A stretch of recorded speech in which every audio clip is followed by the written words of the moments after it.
Hello, my name's Janelle Taylor, and this is Janelle Taylor Yoga here on YouTube. Thanks so much for joining me today. Today we're going to explore the basics of pranayama and how they might benefit you. What is pranayama? Well, pranayama is the science of breath control. And prana means life, breath, and energy. And ayama means stretching, expanding, and extending. We know that when someone's breath is in control, they're usually in a calm state of mind because the breath has so much power over the rest of the body. Of course, we need it to survive. And so we're going to learn a few practices today that might help you at any moment throughout the week to take a little bit of the edge off or help you cool down after a workout or a hard day. Let's talk a little bit about ratio breathing. What is ratio breathing? Well, ratio breathing is when you have either a 1-to-1 ratio of an inhalation and an exhalation, a 1-to-2 ratio where the exhalation is twice as long as the inhalation, or you have a 2-to-1 ratio where the inhalation is twice as long as the exhalation. Now, in those three different scenarios, you get three different results. When you practice equal breathing, the 1-to-1 ratio, you're going to experience a state of balance. And so let's try that together. Instead of doing an inhalation for just one count and an exhalation for one count, we're going to do 2 counts to start. And I'm going to snap my fingers to count us. Then we'll increase that to 3 counts and take a breath after that. First, let's just place our hands on our knees in that comfortably seated position. You can even sit on a pillow or a blanket like I have before you get started. And now let's inhale together to the count of 2. Exhale. Inhale. Exhale. Inhale. Exhale. Inhale. Exhale. Now take a couple of breaths on your own.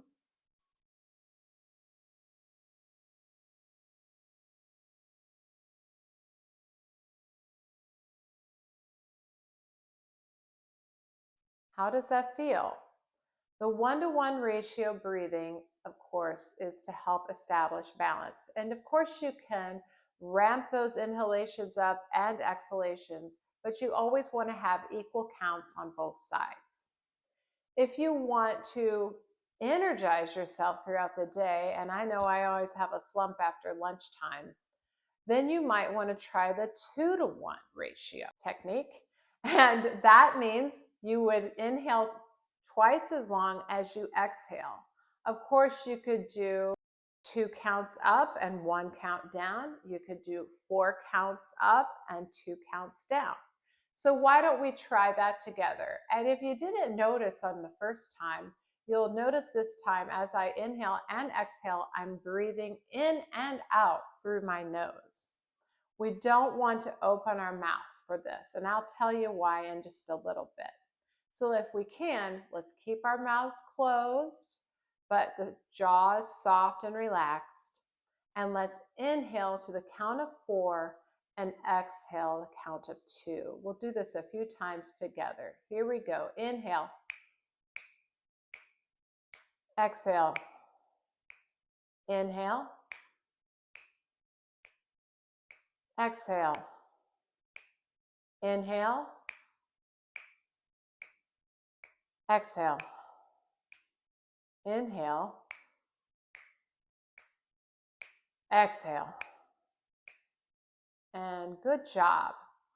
So take a couple of deep breaths in and out right now, just as you normally would, to reestablish your normal breathing pattern. When we do the inhalation twice the amount of the exhalation. Again, that energizes us. And some of us don't need another cup of coffee, or don't have time for it, or don't want to have to go to the restroom any more than we already do. So that is a great technique that I hope to incorporate on an ongoing basis, because I'm always sluggish between 2 and 4 p.m. Then the opposite of that would be where you inhale on a 1 count and exhale on a 2 count. So let's try that. And what might that produce in us? That's going to produce more of a relaxation feeling. So if you're just kind of stressed out, maybe you've had a lot of meetings, maybe you've been running here and there and everywhere throughout the day, or you just need to chill out a little bit, you would want to utilize this ratio breath instead.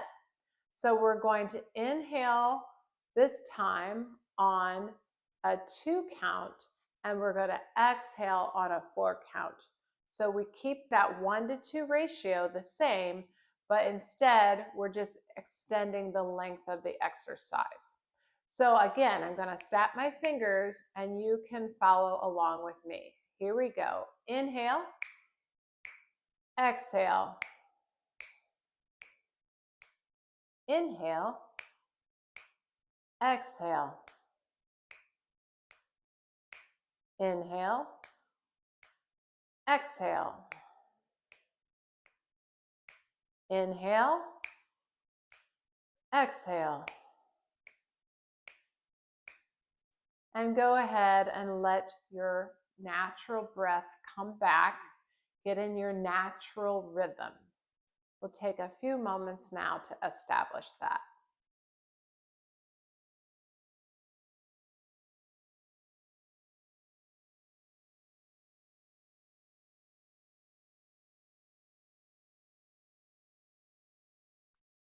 So when I talked about how it's important to use the nose to do the breathing instead of the mouth, I wanted to let you know the reasons why. So the mouth breathing is, of course, necessary occasionally. If you're doing excessive cardio exercise, or you're in an emergency situation, or sometimes unbeknownst to ourselves, we will breathe through our mouths. But what it can lead to is dehydration. It can also lead to bad breath and some bacteria growing in our mouths. And also, it doesn't filter things in the air as well as our nasal passages do. When we go and allow the air to come up through the nose and we close our mouths to breathe, we of course fight off a lot of those germs and bacteria that are in the air, because they get stopped by the hairs that are in the nasal passages, and they're there for a good reason. It also helps warm up the air, because especially if we're going to be outside, we might be experiencing cold weather. I know we do here in Indiana, and sometimes it's a real shock to our lungs and our organs. And by breathing in through the nose, you can actually increase the temperature of the air. So it will be less of a shock to your system if you use your nose more than your mouth to breathe. Now, the next breath technique that I'm going to have us go do together, you're actually going to breathe in through your mouth. So cancel what I just said, but when we exhale, we are going to exhale through the nose. And there's a reason that we're going to breathe in through the mouth. One of the best ways to cool down the body is to breathe in through your mouth. But rather than just having your mouth wide open, you can be more intentional about it. And so we're going to practice what is called Sitkari or Sitkari Pranayama. And that means it's one of the 2 cooling breath techniques that I'm going to teach you right now. So many of you can curl your tongue like this.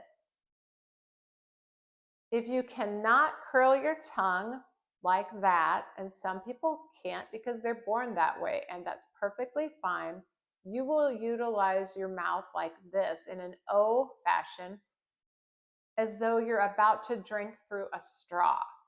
But for those of you who can curl your tongue, please do that with me when I tell you to. We also can call that the taco tongue because it looks like a little taco hanging out of your mouth.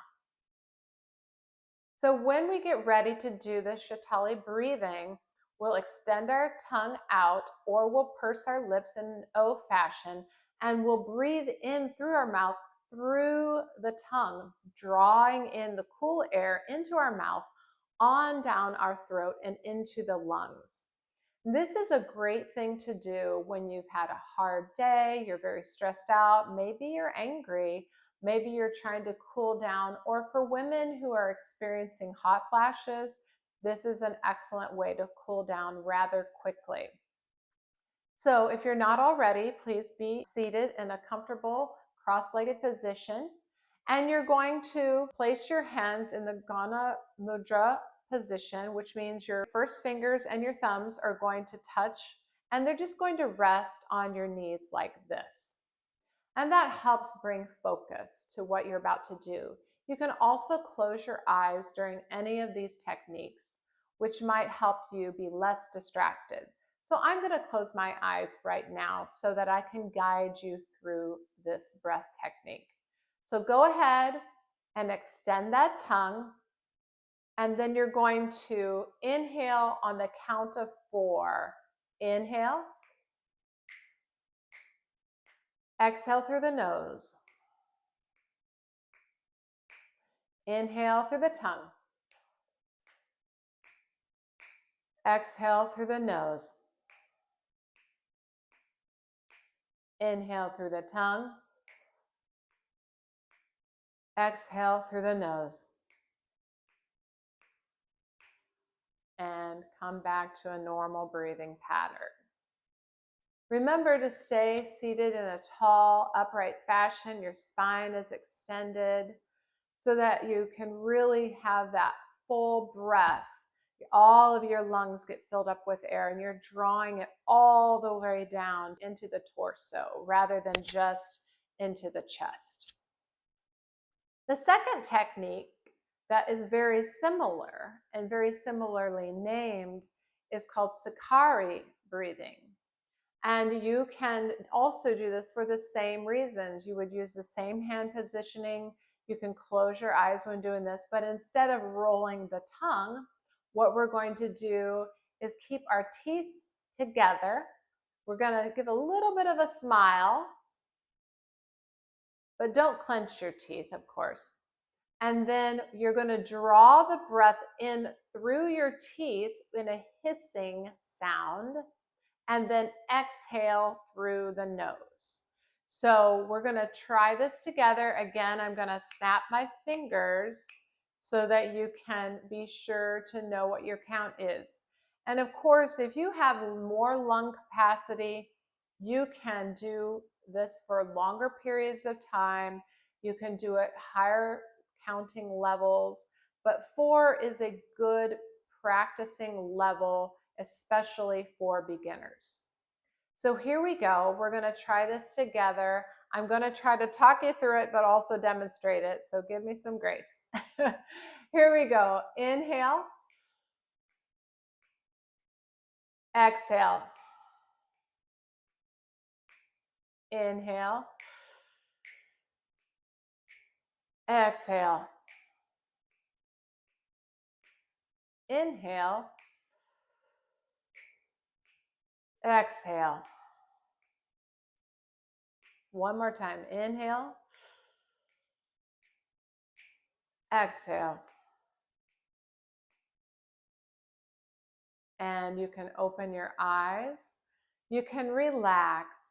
And if you need to wiggle those feet or maybe move them into the opposite formation, sometimes my feet fall asleep in this position, so I don't want yours to do that. Make sure you are careful getting up, and be sure that if at any time when you are practicing a pranayama technique, if you feel dizzy or faint, to stop immediately. You also want to be careful if you have heart conditions or you have eye conditions such as glaucoma, to make sure that you definitely consult your physician before you do any breathing techniques like the ones we did today. Feel free to replay this video as many times as you like and share it with friends. Thanks again for watching, and be sure to hit the subscribe button below, and I'll see you on an upcoming video soon.